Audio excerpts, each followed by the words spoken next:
Noah and his family have been in this boat with a herd of animals. They have had one skylight for a year. This evening we're in Genesis chapter 8, verses 1 through 22. And what we are looking at is Noah and his family, Noah and his wife and his 3 sons and their wives, they and all of the animals that were saved and they were placed on the ark. There during the flood, the waters have come. The ark is there floating on top of the waters of God's judgment. All flesh on earth that had remained has died. And now what is the outfall? What happens here after? What I want to talk to you tonight about is God's work of deliverance and the right response to it. God's work of deliverance and the right response to it. God's work of deliverance for us, I'm talking here not just about Noah being delivered from the flood and his family, but I'm also seeing in here a parallel work where God not only saved Noah, but God saves us much in the same way. He saves us by grace through faith. Noah believed in God, and so God put him on the ark. And God saved him, and God saved his family. So also in the same way, God offers deliverance to all who place their faith in him now. And now the ark for us is not a boat. The ark for us is the Lord Jesus. When we place our faith in Jesus, we are forgiven of our sins, and we float there in the judgment of God. And so there's a direct parallel here, and it tells us truths about the way God works in his grace, the way God works in his judgment, the way God works in his deliverance. And here in this passage, you also see what is the right response that we should have to the deliverance that God has worked for us. So the deliverance of God is a gift of grace. It is a gift, nonetheless. It is a gift of grace. Have you ever seen somebody who was given a gift and they weren't very grateful for it? Have you ever been that person? You received a gift and you weren't nearly as grateful for that. Maybe after the fact you came to Jesus and you got your mind right and learned how to be thankful for a gift. But I remember watching, there was a video that had come on Facebook. There was a boy who had turned 16 years old and he was quite spoiled. He turned 16 and he got his, yeah, that's about right. Most 16-year-old boys are spoiled. But he turned 16 and I tell you what, when I didn't get my driver's license until I was 17, but if I had gotten my driver's license when I was 16 and I had had a vehicle waiting for me, oh man, I wouldn't have cared what it was. In fact, the first vehicle I ever drove, I didn't own it, I drove it though. The first vehicle I ever drove was a 1986 Ford F-150, and it had no brakes. Not an exaggeration, it had no brakes. There are many ways to stop a vehicle even when it has no brakes. Did you know that? You can, okay? Lots of creative ways. But this boy that I saw a video of on Facebook just turned 16, got his license, and he just really knew he was going to get a car. His parents call him out in the driveway. They have a bandana on his eyes so he can't see, and they walk him over here to the car, and it's a truck. It's a little S10 truck. And it's old, it's beat up, but it drives, okay? So we're thinking transportation. They take this mask off of his face, and he sees this truck, and he loses his mind, screaming and cussing at his parents. And in fact, he starts kicking the side of the vehicle. That wasn't enough. He actually ran back into the garage and grabbed his baseball bat. And he runs out as he's cursing and screaming, takes the baseball bat and breaks every window on that truck. You talk about somebody who was ungrateful for a gift. Somebody who was ungrateful for a gift of grace. His parents didn't have to get him that. They didn't have to spend anything on him. The fact that he had anything to drive should have been enough. He was just entirely ungrateful. God has given us a gift far greater than a vehicle for a 16-year-old. God has given us a gift of infinite value. He's given us His Son, Jesus. Jesus has died for us to redeem us from hell, to purchase us from an eternity of hell. He has given us everlasting life. In fact, He calls us children of God. He calls us joint heirs with Christ. So what should our level of gratitude be in proportion to that gift? It should take us an infinite eternity to express that gratitude. It ought to be noticeable. It ought to be visible. It ought not just be inwardly contemplative. Whenever we sing worship songs, there actually should be, I believe this, there should be an expressive nature to the way we worship. If we really feel as grateful as we ought to feel, there is a right response. More than that, there's not just a right response in the way we sing. A lot of times we think of worship in that way, but Noah, in Noah's day, I don't think they had worship services like we have, and they're singing these certain hymns or songs that have come down through the age. Everybody else is gone. They're all dead. Then how does Noah worship? Noah worships in the same way that we ought to be worshiping. Noah gives to the Lord. Noah honors the Lord with the things that he had, even though he didn't have much at that point. He's both the richest man on earth and the poorest man on earth when he gets off that ark, because he's one of the only men on earth. But he honors the Lord with his possessions. He gives an offering to the Lord, a burnt offering to the Lord. So let's look at God's work of deliverance and the right response to it. Let me give you a truth here to wrap it all together. Because God is faithful to deliver those who believe in Him, we must respond with worshipful and complete devotion. Because God is faithful to deliver, faithful meaning this: God began delivering you. He delivers you when you put your faith in Jesus. He continues to deliver you all the way to the end until you are home with the Lord, like Billy Graham right now. God is faithful to deliver you. Not just immediately, but even progressively and gradually until it is fully realized. So because God is faithful to deliver, not everybody, but to deliver those who believe in Him, we must respond with worshipful and complete devotion. You'll see that rise right out of the text. I'm going to give you three truths about the deliverance of God and the right response to it. Look with me here at verse 1 of Genesis chapter 8. It says, "But God remembered Noah." But God remembered Noah. You remember what happened in Genesis chapter 7. The Lord tells Noah and his family to get on the boat, and 7 pairs of every clean animal to get onto the boat, and then a pair of every unclean animal, every kind of unclean animal to get on the boat just as well. They get in, and then it said, the text tells us, Moses records for us, that the Lord seals the door shut. The Lord lifts this door up, and the Lord Himself seals the door shut on this boat that He commissioned Noah to build. And Noah and his family there in the boat, and the rains start coming, 40 days and 40 nights. And it rains, and the great deeps of the earth, they open up, and they burst forth, and the entire earth is flooded. Some 22 feet of water over the highest mountains on the earth is what the text says. And it says that the waters increased. The waters prevailed. They prevailed over flesh. They prevailed over the mountains. They prevailed over the breath of life that was in every living creature. All flesh on earth perished. But it says the ark floated. But the ark floated. So God delivers. He's in the process. There's an immediate deliverance here for Noah. He's floating, he and his family, above the judgment.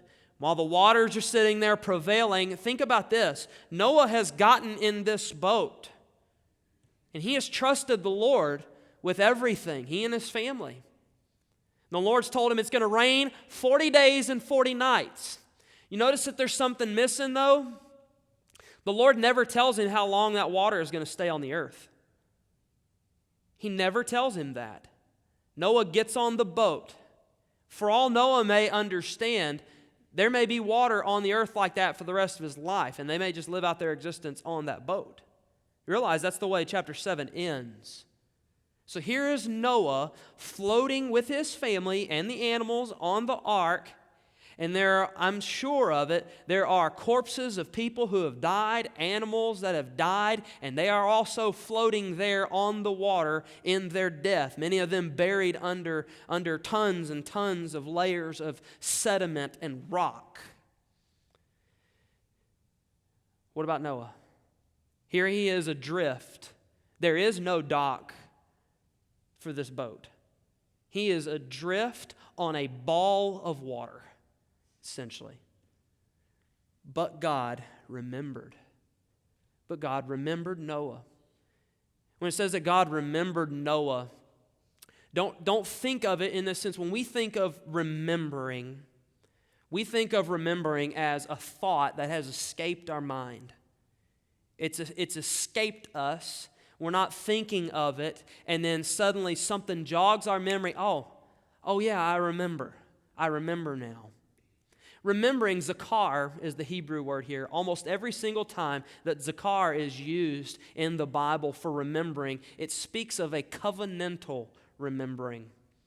It speaks not of somebody who has lost memory of something.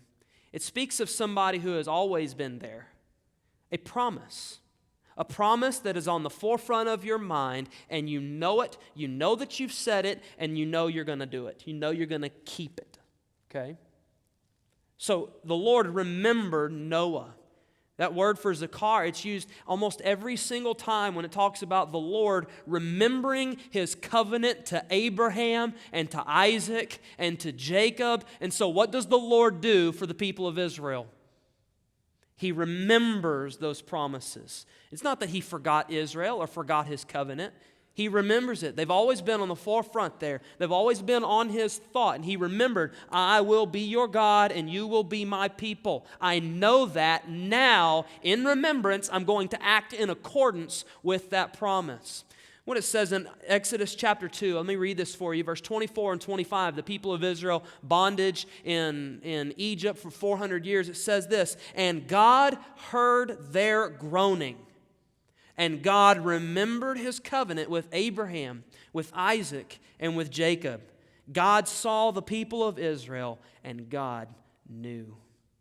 God saw the people of Israel, and God knew. When God makes a promise, God keeps a promise. God always remembers His word. Nobody has to jog His memory. It's always on His mind. He always remembers it. And when God promises something to somebody, He will make good on that promise. That is very encouraging to those who place their faith in God and they receive His good promises. And it's also should be very terrifying to those who neglect faith in God, those who don't put their faith in the Lord, because God will make good on His promises of curse, on His promises of judgment to those people who don't believe. So look at what it says here, back in verse 1. But God remembered Noah and all the beasts and all the livestock that were with him in the ark. And God made a wind blow over the earth, and the waters subsided. Remember at the end of chapter 7, it says, the waters prevailed, the waters greatly increased, prevail over flesh, prevail over mountains, prevail over the breath of life. But now it says, and the waters subsided. Look at every single time a phrase similar to that is used. The waters receded, the waters resided, the waters abated. Listen to this. And the waters subsided. Verse 2, the fountains of the deep and the windows of the heavens were closed. Because God remembered Noah. The rain from the heavens was restrained, and the waters receded from the earth continually. At the end of, get this, 5 months, at the end of 150 days, the waters had abated. That means they went away. And in the 7th month, on the 17th day of the month, Noah seems to be keeping track here, doesn't he? In the 7th month, on the 17th day of the month, the ark came to rest on the mountains of Ararat, and the waters continued to abate, to go away until the 10th month. That's 8 months now on the boat. 8 months, because they went in on the 2nd month of the year. In the 10th month, on the 1st day of the month, the tops of the mountains were seen. It took 8 months for Noah and his family to be able to look out that window and just to see a little bit of the tops of the mountains. 8 months for that. Listen to this. At the end of 40 days, sees the top of the mountain, give it another 40 days. Noah opened the window, so there's one window on the top, there's a door on the side. The Lord sealed the door. Nobody's getting out of a door that the Lord closes. So Noah opened the window of the ark, verse 6, that he had made, and sent forth a raven. He sent forth a raven. It went to and fro until the waters were dried up from the earth. Then he sent forth a dove from him to see, notice that, to see if the waters had subsided from the face of the ground. What is Noah trying to do here? Noah is seeking. Noah is seeking for signs of his fulfilled deliverance. That's what he's doing. So he now sends out a raven, then he sends out a dove to see if the water had subsided from the face of the ground. Verse 9 in Genesis 8. But the dove found no place to set her foot. And she returned to him to the ark, for the waters were still on the face of the whole earth. So he put out his hand and took her and brought her into the ark with him. He waited another 7 days, and again he sent forth the dove out of the ark. And the dove came back to him in the evening, and behold, in her mouth was a freshly plucked olive leaf. So Noah knew that the waters had subsided from the earth. Then he waited another 7 days and sent forth the dove, and she did not return to him anymore. There's a lot of allegorizing that has gone on in looking at this, trying to look for symbolism. And okay, so Noah opens up the hatch there of the ark, and he sticks his head out. Maybe there's a ladder that goes up, and he sticks his head out and he looks. He can see the tops of the mountains. He waits another 40 days and it goes down because, well, we can't inhabit the top of a mountain. Stay in the boat, let the water go down, wait another month and a half almost. He goes up and he takes a raven or a crow. He goes up and he takes that raven and he sets the raven out.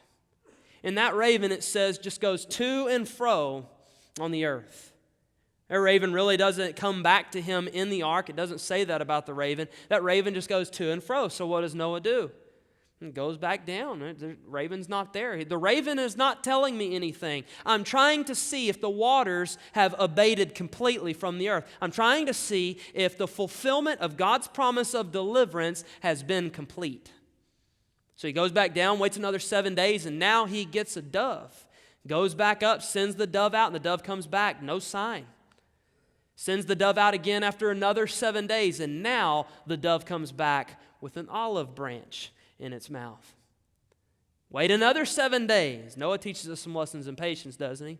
Wait another 7 days, and now he sends the dove out, and the dove does not return. What is Noah seeking?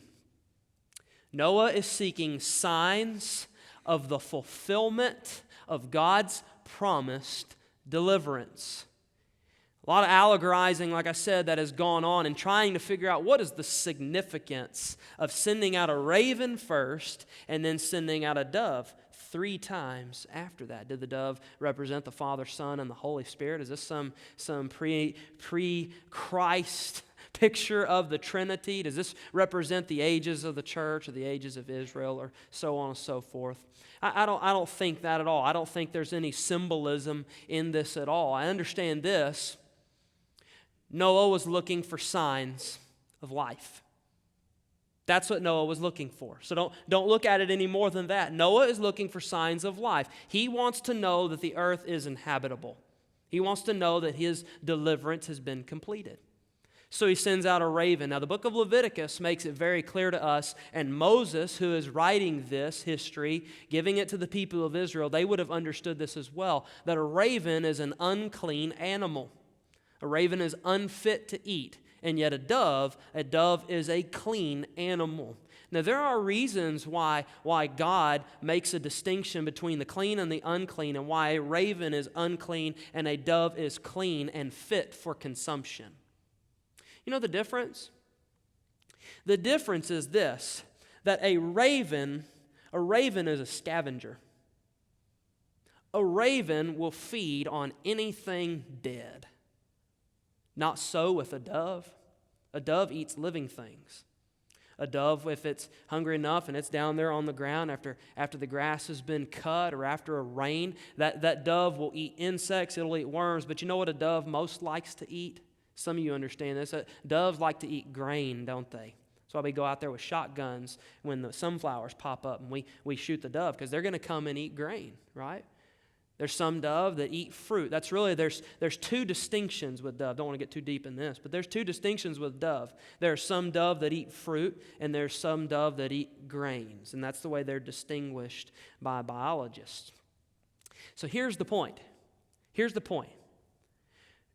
It was pointless to send out the raven. What is Noah seeking? Signs of life. What do ravens go for? They go for death. They will feed on carrion. They will feed on carcasses. Well, not to be too morbid, but the whole earth just flooded. All of humanity had died. All the animals on the face of the earth have been blotted out. They're floating. Why does that raven not come back? Because that raven has found death. That raven has no reason to come back. So the raven has found death. And Noah goes back in. I think he probably rethought this and said, well, if I'm looking for, get this, get it. If I'm looking for my deliverance, I don't need to send something that is going to look for death. So he goes to get a dove. Lets the dove go. The dove doesn't find anything. Why? Because the earth is uninhabitable. There's no life for that dove to participate in. Send the dove out again after 7 days. Here's an olive branch. There you go. That dove is telling me something, that my deliverance is near. I see signs of life. Send the dove out once more. And that dove does not come back. Why? Because that dove is able to live. The face of the ground has opened up, and this dove has food. This dove can live. Noah was looking for signs of life, signs of his deliverance, and yet he sent something to look for death. What did we talk about on Sunday morning? We talked about how we can know whether or not we know the Lord. How we can know whether or not we abide in Christ and we have fellowship with Him. What does John tell us? If we walk in the light as He is in the light, we have fellowship with Him. If we're walking in righteousness, what does He say? We ought to walk the way He walked if we want to have fellowship with Him. So if we want to see, for John, if we want to see signs that we have been delivered from death and hell, what do we look for? We don't look for death. We look for signs of life. That's what John says for us to do. You want to know that you have been delivered from your sins? Look for signs of life. What's the dove say? Does the dove see fruit of the Spirit? Love, joy, peace, patience, kindness, goodness, faithfulness, gentleness, self-control. Does the dove see that? When you open your eyes and you look at your life to see whether or not you have been delivered from death, do you see signs of life? That's the key here. That's how you look to whether or not you have been delivered from death.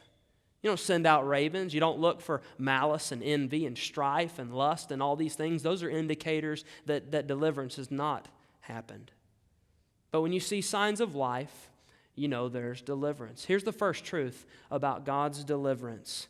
When you are looking for signs of your deliverance from this wicked world, you shouldn't be looking for signs of death. You should be looking for signs of life. Now, continue to look here, verse 13 on down through verse 19.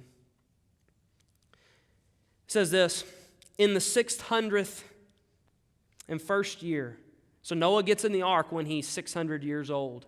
He and his family have now been in this boat for an entire year. In fact, a little bit more than a year, okay? In the 601st year, on the first month, the first day of the month, the waters were dried from off the earth.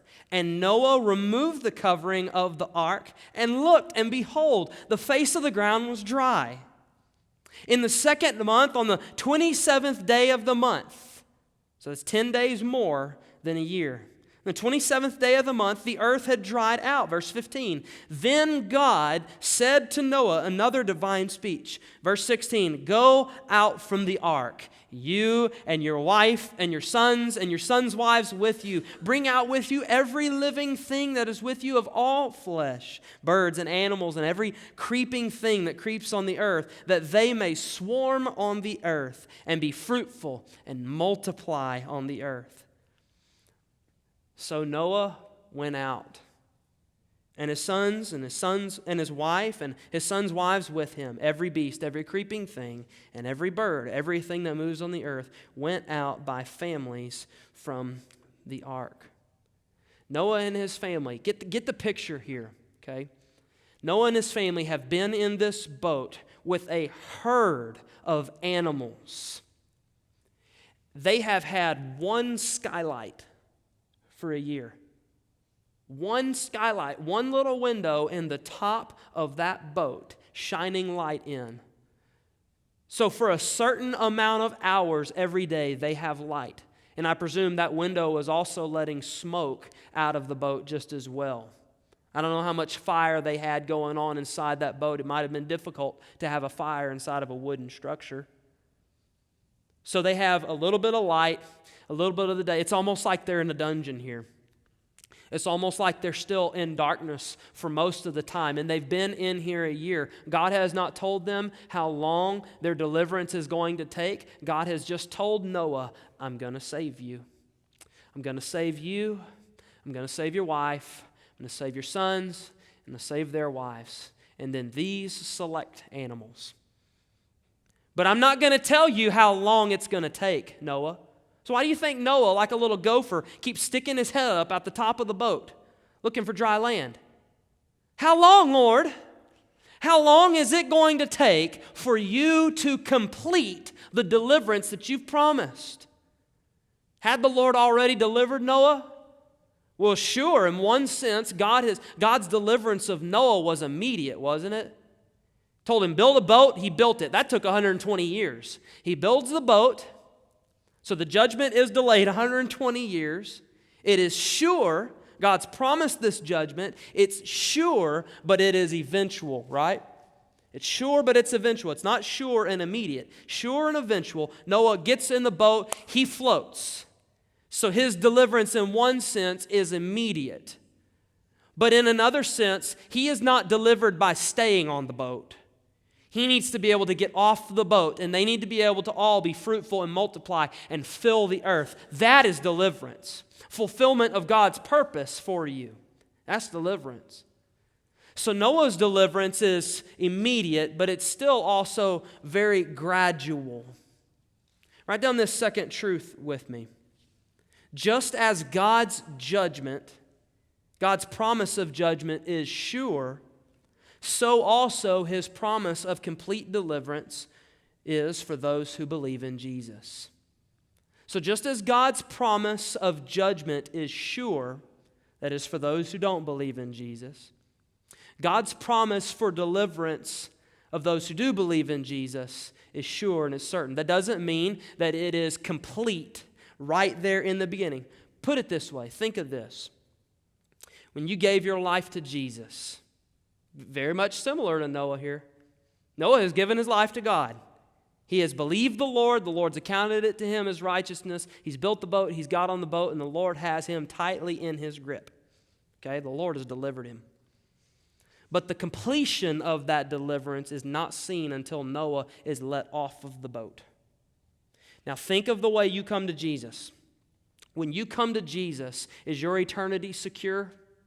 When you call on the name of the Lord, what does the Bible say?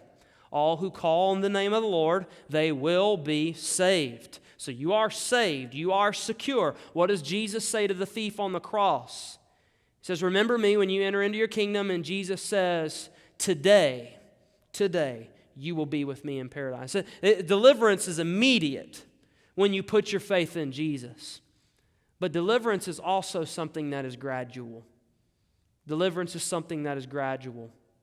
Think about Billy Graham here. Billy Graham gives his life to Jesus when he's a young man. Billy Graham dies when he's 99 years old. When was Billy Graham delivered? The day he gave his life to Jesus and today. Both. So our deliverance that God provides for us, it's immediate when you call on the Lord. But it's also gradual. So what is the call for us? What would Noah have been tempted to do there in the ark? I guarantee you, Noah would have been tempted to be faithless. Lord, how long? You said it would rain for 40 days and 40 nights. We have been on this boat for a year. Can you imagine the discussion between husbands and wives on that boat? I mean, people getting really angry. They're cramped up. They have nowhere to go. There's no way for anybody to get out of the house, okay? They're just stuck right there, and they've got one skylight, no showers. And they would be tempted, I would think, to doubt whether or not God had done something good for them. Oh, wait, now think. When Israel is brought out of Egypt, they are delivered out of Pharaoh's hand, and they march out, and everybody in Egypt gives their possessions over, and they get up to the Red Sea. They're led by a pillar of fire by night and a cloud by day. They get to the Red Sea, and they go, oh, look now, here's difficulty. And they turn around and see the dust of Pharaoh's chariots coming after them. And they turn to Moses, and they say, Moses, why did you lead us out here? Were there not enough graves in Egypt for us to be buried? Have they been delivered from Egypt? Sure. But was it completely fulfilled yet? No. They had to go through some trials to get to the end. Well, how does the Lord deal with us in our life? Does the Lord deliver you eternally when you believe in Him? Sure He does, but before you get to the end of your journey, there's going to be some Red Seas. There's going to be some times of cramped, damp darkness on a boat where things aren't so pleasant. So what's the call to us? Are we going to trust that God is going to be faithful to see us all the way to the end? It may be easy to give the life to the Lord the day you believe in Him. But what about when things get hard? What about when things get difficult? Are you going to recall that God has made a promise to you? The Apostle Paul recalled that. In the midst of his sufferings, he recalled this. Listen to a few of these verses here. Philippians chapter 1, verse 6. We have a song that we sing with these lyrics. Paul says, and I am sure of this, that He who began a good work in you will bring it to completion at the day of Jesus Christ. Paul's talking here in the context of sufferings, in the context of difficulties. Listen to this. Hebrews chapter 7, verse 25, talking about Jesus as our mediator, as our high priest, who ever lives to intercede for us there in heaven. It says this in Hebrews chapter 7, verse 25. It says, consequently, He is able to save to the uttermost those who draw near to God through Him, since He always lives to make intercession for them. So Jesus saves me from my sins, seals my eternity, and yet still makes intercession for me in the intermediate time. Until I am called home to glory, Jesus is praying for me. Why? Paul says, I know. He who began a good work in you, He will see it to completion. He's there with you the entire time. The same God that told Noah, you get on that boat. You know what it says in chapter 7? Get this. The idea is this. When God tells Noah, He says, come into the ark. That's an interesting way to say it, isn't it? When you tell somebody to come here, what are you saying? You are saying that you are somewhere and you want them to join you. So when God says, come into the ark, where's God? He's in that ark. Chapter 8, what does God say? He says, go out of the ark. Where has God been for that entire year? In the cold, in the damp, in the dark, in that zoo on the seas. Where has God been? Right there. Come in. Go out. It's like Jesus. Jesus says that He is the door. And we'll come into Him and we'll go out from Him. Same idea here. It says this in 2 Timothy chapter 12. Paul is in prison. He's telling Timothy, don't be ashamed of me. Don't be ashamed of my chains. I'm a prisoner of Christ. Paul says this. He says, but I am not ashamed, for I know whom I have believed, and I am convinced that He is able to guard until that day what has been entrusted to me. Boy, I know Paul, he could have been tempted to doubt, couldn't he? What kind of difficulty are you going through right now? Where your faith is tried.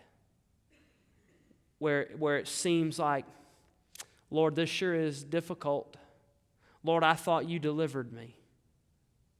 The Lord did deliver you. If you placed your faith in Jesus, that deliverance for eternity was immediate. But there is still time until you meet the Lord in glory. Jesus is living, ever living to make intercession for you. And He will make good on His promise to get you there to the end. The Lord is right there with Noah. But you know what the Lord didn't do? The Lord didn't tell Noah, hey, it's going to be a little over a year, and you're going to get out in the second month on the 27th day of the month. You're going to be able to get out of the boat. The Lord never told Noah that. The Lord just told Noah what to do. And Noah did all that the Lord commanded him. Look, it's repeated here once more. It says this in verse 16. Go out from the ark, you and your wife. And then in verse 18, so Noah went out. Noah is just a man of faith. Men of faith, women of faith don't have to be know-it-alls. They have to trust in all. That's what a person of faith is.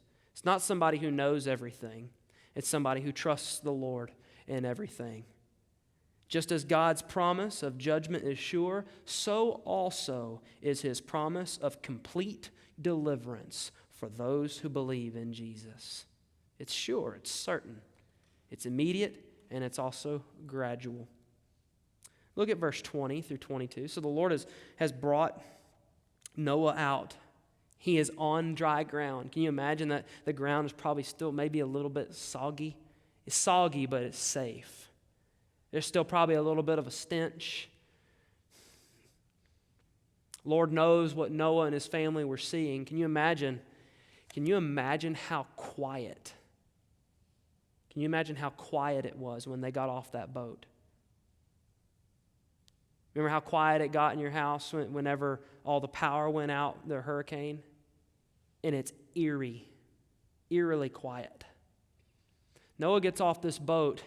There's only 8 people on the earth. There's a very limited amount of wildlife, and it's all concentrated right there. And I would imagine that when Noah opened the ark up and they get out of that boat, that a bunch of the wildlife just scattered. It ran. Here's Noah. He's got no house. He's got no provisions other than what is on that boat.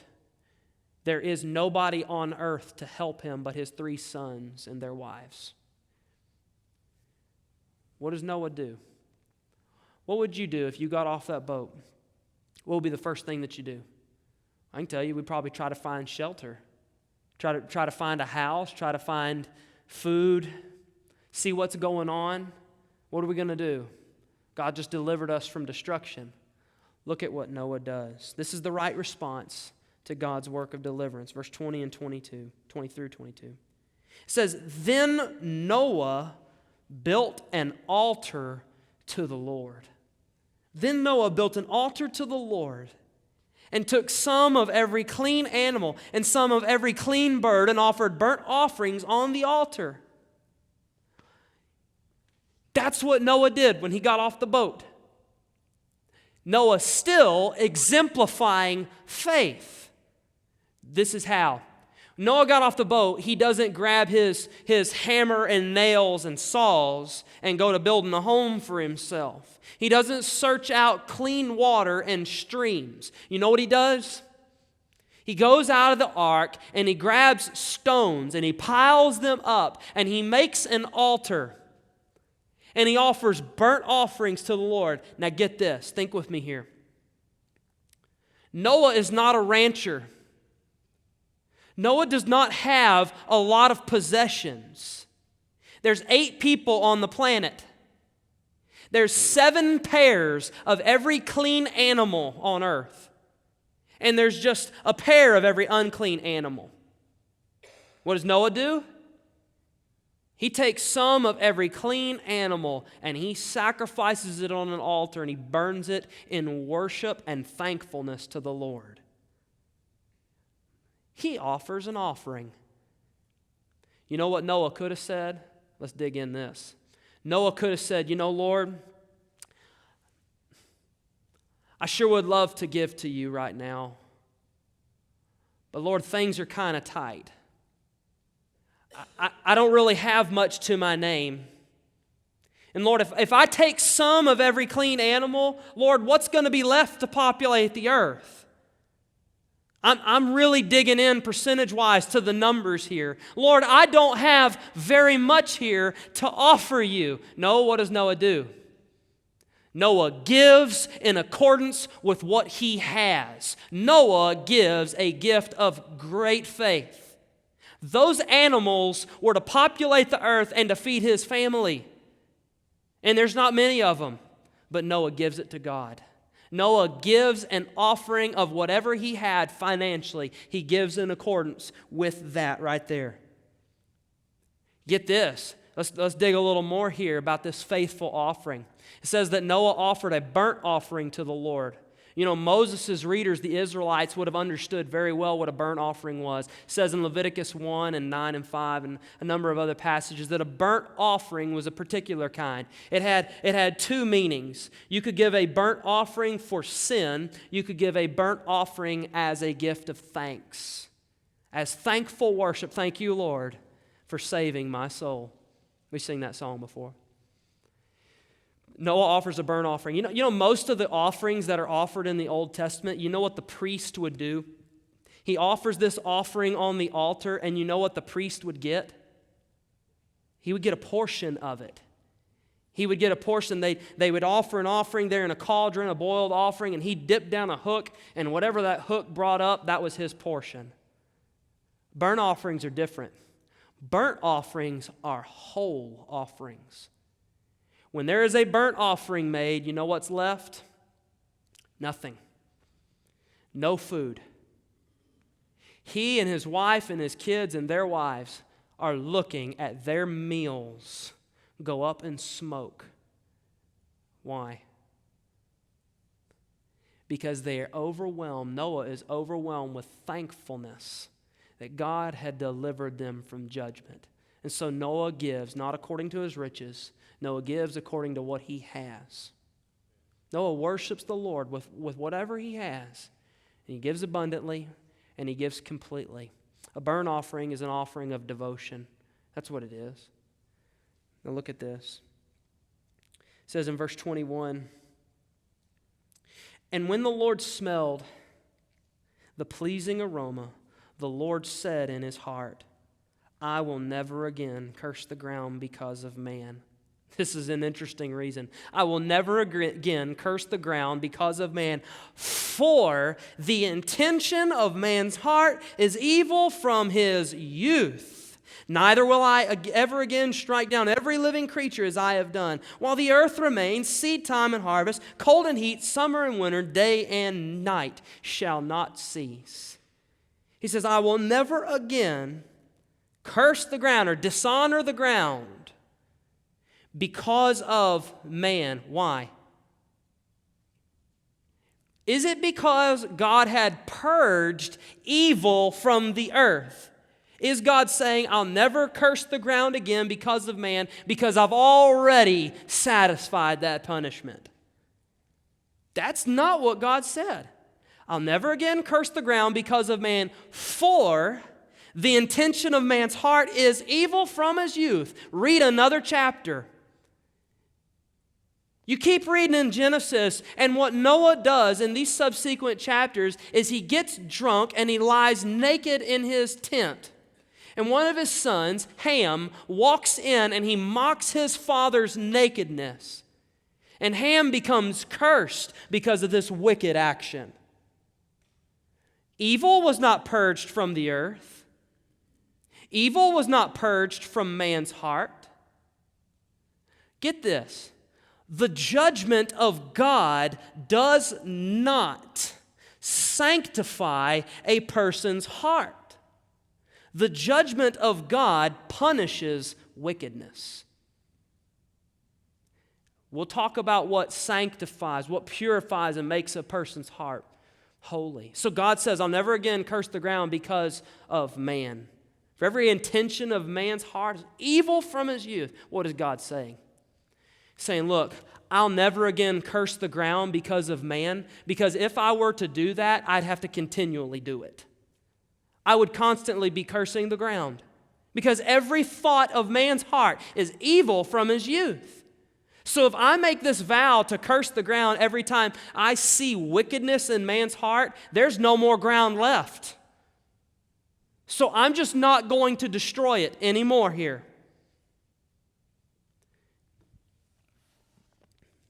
Look at what it says, verse 22. He's promised to never curse the ground, but he says, while the earth remains, seed time and harvest, cold and heat, summer and winter, day and night shall not cease. While the earth remains. That's an interesting phrase, isn't it? What does while the earth remains anticipate? It anticipates a time that the earth will not remain. So what God is promising even here now, I'm not going to curse the ground because of man's evil, but there's going to come a day where I destroy the entire earth. But until that day comes, seed time and harvest, day and night, summer and winter, they're going to continue just the way they are. You know, in 2 Peter chapter 3, verse 3 through 10, there's mockers and there's scoffers that come along and they say, where is the promise of the Lord's coming? Where's the promise of his coming? Every day has gone on like God said it would from the beginning of time, and we haven't seen God come back. Well, what did God promise right here? Every day is going to continue just the way that it is while the earth remains. Let's say in Revelation chapter 20, it says that when the Lord Jesus appears for judgment and he raises not just the righteous, they've been reigning with Christ for 1,000 years, but when he raises up the unrighteous, it says that all the earth flees at his appearance and the skies are just rolled up at his coming. Does it tell us in Revelation 21? It tells us in Revelation 21 that there is a new heavens and a new earth that comes down. And there's no sun, there's no need for it, because Jesus there is dwelling with us, and he's the light of that city. While the earth remains, every day is going to go on, seed time and harvest, summer and winter, just like it always has. People ought not take comfort in the fact that they wake up tomorrow and the sun rises, because God says it's going to keep doing that until it don't do that. It's going to keep happening until I make it stop. No extra warnings of judgment, but a sure promise. Just as God had promised to destroy the earth with water, now he's promised in 2 Peter that he'll destroy the earth with fire. And Peter says there at the end of the book, in chapter 3, he says, because the whole earth is to be burned with fervent heat, what sort of people ought we to be in holiness? I'm not going to destroy or curse the ground again because of the evil of man. Their hearts are wicked from their youth. So it's not the flood of judgment that sanctifies man's heart, is it? What is it that sanctifies your heart? What is it that makes your heart holy and pleasing to God? Grace. It is the grace of God to make you into a new creature and to put his Holy Spirit within you. Listen to the promises here in the Old Testament. Jeremiah 33, verse 33. God says, I will put my law. This is a new covenant. I will put my law within them, and I will write it on their hearts. Ezekiel 36, verse 26 and 27. And I will give you a new heart and a new spirit, and I will put within you. And I will remove the heart of stone from your flesh and give you a heart of flesh. And I will put my spirit within you. Notice this clause. And I will put my spirit within you and cause you to walk in my statutes and be careful to obey my rules. How is it that God changes our heart from being evil continually from our youth? It's the new birth. God changes our heart. He tells Nicodemus in John 3, you must be born again. How would you characterize Noah's response to the deliverance of God? I characterize it in two ways. One, it was worshipful. He was glad. He was happy. He and his family, they were happy to be delivered off of that boat and out of judgment. But Noah was also completely devoted to the Lord. That's what a burnt offering means. So here's the third truth for you. The right response to God's gracious deliverance is thankful worship and complete devotion. The right response to God's gracious deliverance is thankful worship and complete devotion. Do you worship the Lord like Noah did? Do you give to the Lord like Noah did? That's the right response for all that Jesus has done for us.